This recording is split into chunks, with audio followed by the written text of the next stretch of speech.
जाई अंतकरण रे पुष्पांजलि प्रदान करती आमे माने समस्ते गणेश पूजा रे पुष्पांजलि दिए सरस्वती पूजा रे पुष्पांजलि दिए पुष्पांजलि देला परे जाई विद्यार्थी माने किछि ग्रहण करती मुंडिया भगवान को समस्त हरिबोल ध्वनि तळे पूरा भारी जोर सुबुची आमे भी समस्त जय जगन्नाथ टीवी रे सीधा प्रसारण रे महाप्रभु को निकट रे समस्त उपस्थित हेइचे केवल ए अधर हांडी भांगीबो आ समस्त उद्धार पाइबे आमे माने मध्य ताकू देखि कि उद्धार पाइबा सत कथा कहिले कोन ये महाप्रभु जो भांगती भांगी थांती कहीं ना एपटे पूजा चली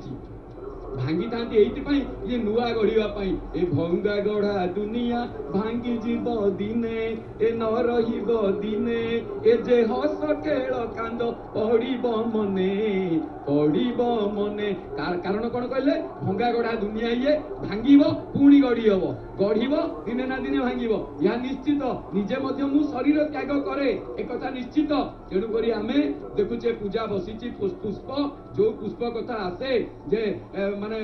जहा को जो माने पूजा रे भाग नै पारती नाही से माने उपास्य विग्रह पई पुष्पांजलि अर्पण करंती तापर सम्मान रे बा सम्मान परे इष्ट को विशाल मने करिबा जहार दर्शन हेउचंदी आकाश जे कि निजे बड़ हेई समस्त को सम्मान देबारे श्रेष्ठ भूमिका निभै थांती तेणु बड़ लोक को सम्मान जहा पुष्प उपचार तत्व तेणु जो रहस्य आकाश ही प्रदर्शन करती यह उपचार जहाँकि प्रत्येक उपचार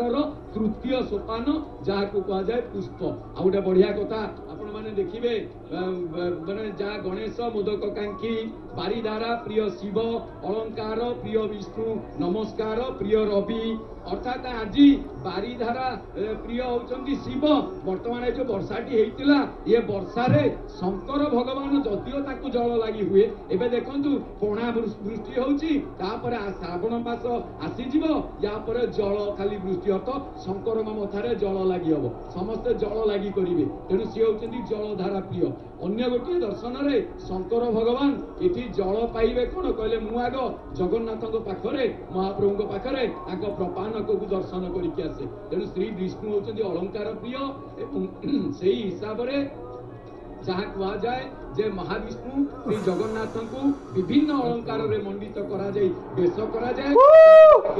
हरि बोल हरि बोल हरि बोल हरि बोल हरि हरि बोल जो हांडी भंगा दृश्य आपण माने देखले माटी सहित प्रभु को निबिड़ संपर्क निजे माटी खाइबा अग्नि खाइबा इंद्र को सहित जल शुष्क करिबा ब्रह्मास्त्र को आकाश रे उड़ेइबा इत्यादि लीला रे पंच महाभूतर क्रीड़ा करिवार देखा जाए तेणु माटी आ जल प्रभुकर बेसी प्रिय कालिय वरुण को सहित जल क्रीड़ा आज प्रणा वर्षा होची सिंह द्वारे हरि बोल समस्त दुई हाथ ऊपर को टेकी कारण कोन ना ये जो माटी मेरु तुल्याणी द्रव्याणी नाना प्रकार वही भक्ति हीनेन गृह्णानि भावेन तृप्तयामि हम अर्थ मु केवल भक्ति भाव को ग्रहण करे आज समग्र हंस पट्टा उदा हई ता तळे थाळी देखे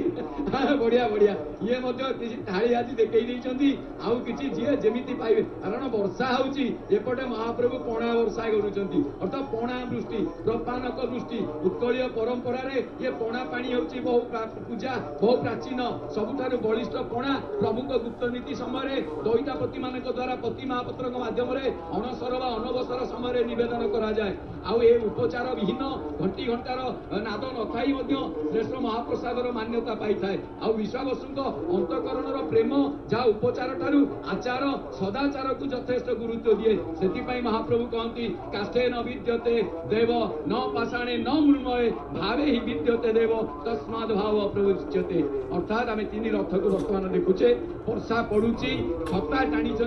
लोक छता टाणिले मध्य ए भंगा हवार दृश्य को अति आनंदर सहित उपलब्धि समस्ते करूछंती ये जगह पुनी धो पखाल हबो ए सबु जाक ये जगह को माने ए जगह पुनी सफा हबो माने आश्चर्य कथारे भांगिबो काहेकि सफा करिवो काहेकि ना एही तो दुनिया एही दुनिया भितर ही हमें अच्छे भांगिबा गड़िबा पुणी जदि किसी असुविधा हा एपट की कथा खाइए इंद्र आ सही पारले ना कोन आ तमे टिके काई के एते काउडा हेलो आ लोकोडा का पूरा उदा आइ होउछंती लोकोडा टिके पणा पानी पाइबे एठी महाप्रभु पणा अच्छा याकू कोन ना अशरीरी माने मुक्ति पाई जांती अच्छा मनीष आइ कोन जीवन रे केते पाप करिचु कोन से पाप कथा सीमा नाही मो भली पतित पामर खिति मध्य रे नाही तार न तार महाप्रभु अच्युत देला कहि तेणु आमे हेलु पापी।